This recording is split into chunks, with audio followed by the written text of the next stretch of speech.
Maraming salamat sa ating Secretary of Foreign Affairs, Secretary Tess Lazaro. Ipapakilala ko po sa inyo lahat ng mga iba't ibang kasama namin na mga kalihim ng iba't ibang departamento po ng ating pamahalaan. Andito po ang ating trade at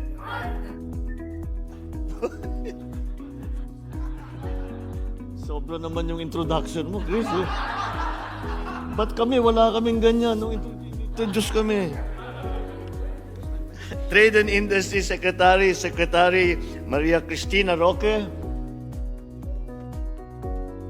Ang namumuno ng Department of Migrant Workers. Ito po ay ito yung pinakabagong departamento po ng pamahalaan. Ito po ay binuo para sa ating lahat, para sa ating mga OFW. Andito po Secretary Hans Leo Kakdak ng Migrant Workers Department. Dahil po, andito po tayo APEC, ang sadya po namin dito sa Korea at kailangan po natin ng dahil naghahanap po tayo ng mga papasok sa Pilipinas, tutulong sa ekonomiya natin, mag-invest, magbigay ng trabaho sa ating mga kababayan. Kaya't kasama po natin ang ating Special Assistant to the President on Investment and Economic Affairs, Secretary Frederick Go. Andito rin po ang ating Press Secretary, Acting Secretary Dave Gomez. Patricia in one? Patricia in one? Nagugulat lang po ako kasi itong susunod na ipapakilala ko sa inyo. Ngayon ko lang nakita yung buo niyang pangalan. Ito yung OWA Administrator. Yan, nag-aalaga rin sa ating mga migrant workers. OWA Administrator Patricia Yvonne Camna. Alam namin PY. Philippine Ambassador to the Republic of Korea, Bernadette Therese Fernandez. At hindi makumpleto ang ating pagpapakilala kung hindi po natin batiin ang ating First Lady Luis Araneta Marcos.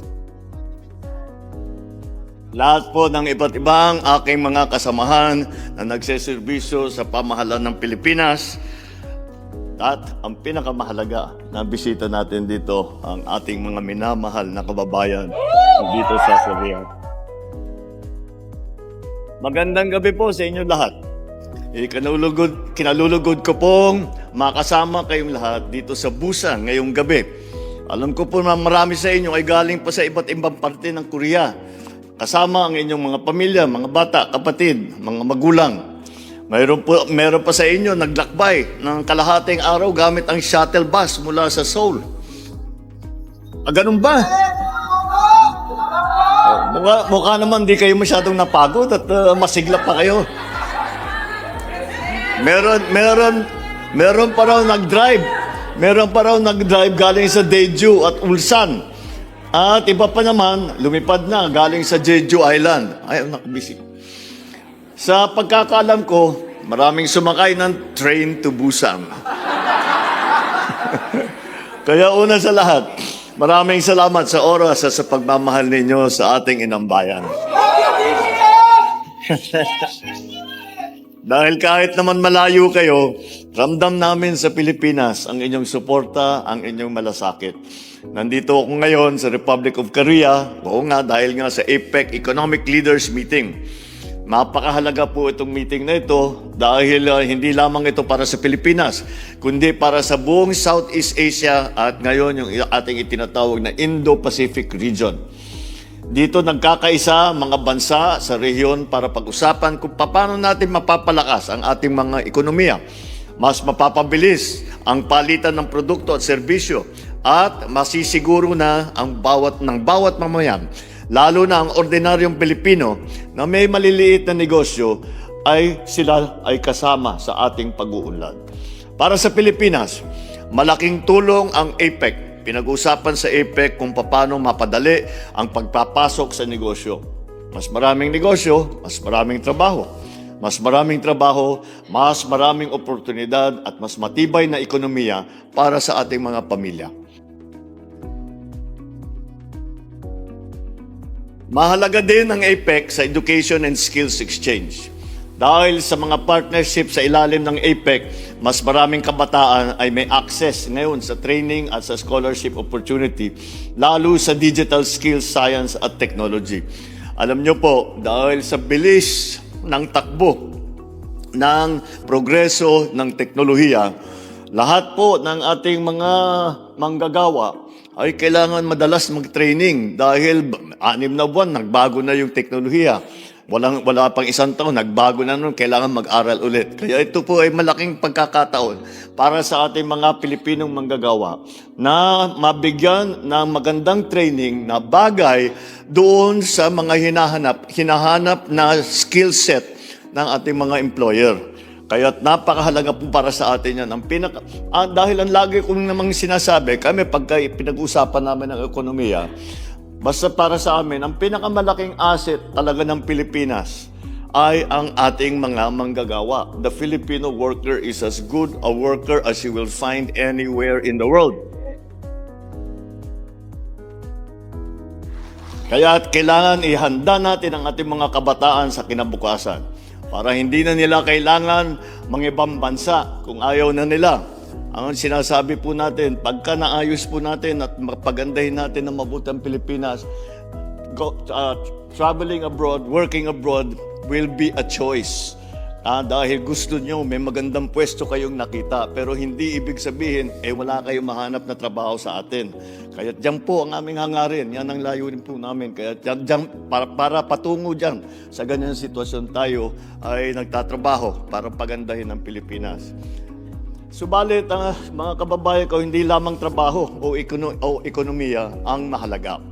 Kaya gusto kong makita at makausap kayo dito sa Korea dahil gusto kong iparating ang pasasalamat ng buong bansa natin sa inyong sakripisyo, sa disiplina ninyo, sa trabaho na ginagawa ninyo, at sa kabutihan na inyong ipinapakita sa mga Koreano. My fellow Filipinos, I want to assure you, hindi kayo namin nakakalimutan. We work very hard to make sure that government services reach you all the way here in Korea or wherever you are. Tuloy-tuloy ang ating mga programa para sa OFW. Para kayo ay protektado at may suporta at may pagkakataon makabalik at magtagumpay din sa sarili nating bayan. At dahil sa inyong tulong sa ating bansa, akin pong ikinagagalak na ipaabot sa inyo na sa mga susunod na buwan, sisimulan na ng Department of Foreign Affairs ang karampatang mga preparasyon para sa pagbubukas ng ating konsulado dito sa Busan.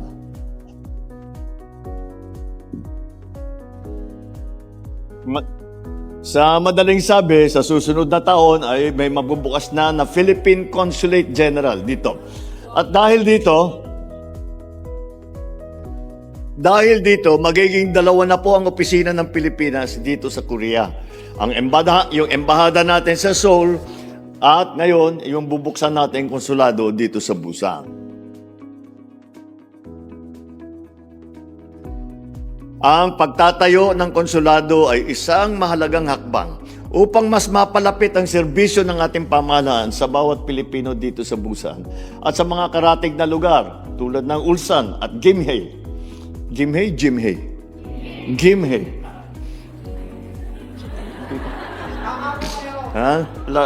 Hindi pa namin nakikita sa Batak yung ganun, kaya hindi ko alam ang pronunciation. Soon, you will no longer need to travel all the way to Seoul to renew your passports, to submit civil registry documents, and to legalize your documents for use in the Philippines. Isa pang magandang balita, ang pagbubukas ng SSS office natin dito sa Philippine Embassy sa Seoul. Mapapadali na po ang pag-aasikaso ng mga benepisyo at serbisyo mula sa SSS tulad ng membership, contributions, mga claim na hindi na kailangan umuwi pa sa Pilipinas. In the coming days, while participating in the APEC Economic Leaders Meeting in Gwangju, I will push for initiatives that directly impact the daily lives of our people. Support micro, small, and medium enterprises, yung ating tinatawag na MSMEs. Dahil po, halos sa 99% po ng negosyo, lalo na sa Pilipinas, ay MSME. Kaya't kailangan po nating alagaan ang mga nagpapatayo ng maliliit na negosyo. At para naman sila ay mapalago, hindi naman sila naiiwanan sa mga oportunidad na nandiyan, basta't maipalaman natin sa kanila. We will include digital trade opportunities, food and energy security, create sustainable jobs for our workers both at home and abroad. These are not abstract goals na mga naintindihan lamang ng mga ekonomista, mga propesor. Ito ay mga praktikal na ating maaring gawin upang pagandahin ang ating ekonomiya, to make it more inclusive and to make it more resilient. Alam niyo po, isa sa pinakamalaking issue sa panahon ngayon, lalo na sa Pilipinas, ay yung climate change. At marami talaga, kasi sigurado ako nababalitaan ninyo, ay madalas tayong daanan ngayon na malalakas na bagyo, ay nalindol pa tayo nung nakarang ilang linggo. Kaya ito po ay kailangan natin makipag-ugnayan sa iba't ibang bansa. Dahil po, kahit anong gagawin ng Pilipinas, kung nag-iisa lang ang Pilipinas, hindi po gaganda ang sitwasyon. Kailangan po magsama-sama lahat. It is the first, I always describe climate change as the first truly global problem.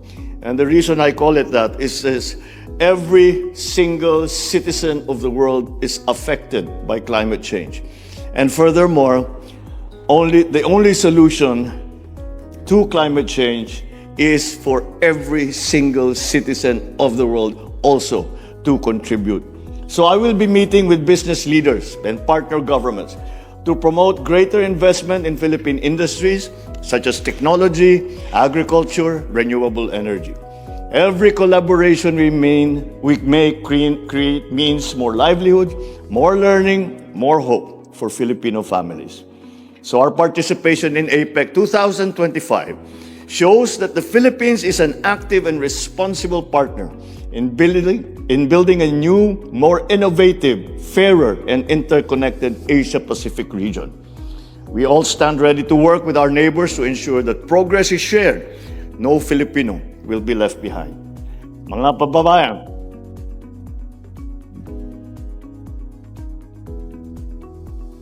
kababayan, kayo ang inspirasyon ng bawat Pilipino. Dahil sa sipag ninyo, sa tapang ninyo, sa pagmamahal ninyo sa pamilya at sa ating bayan, wala na po kayong katulad. Kaya mula sa puso ko, maraming salamat sa inyong lahat.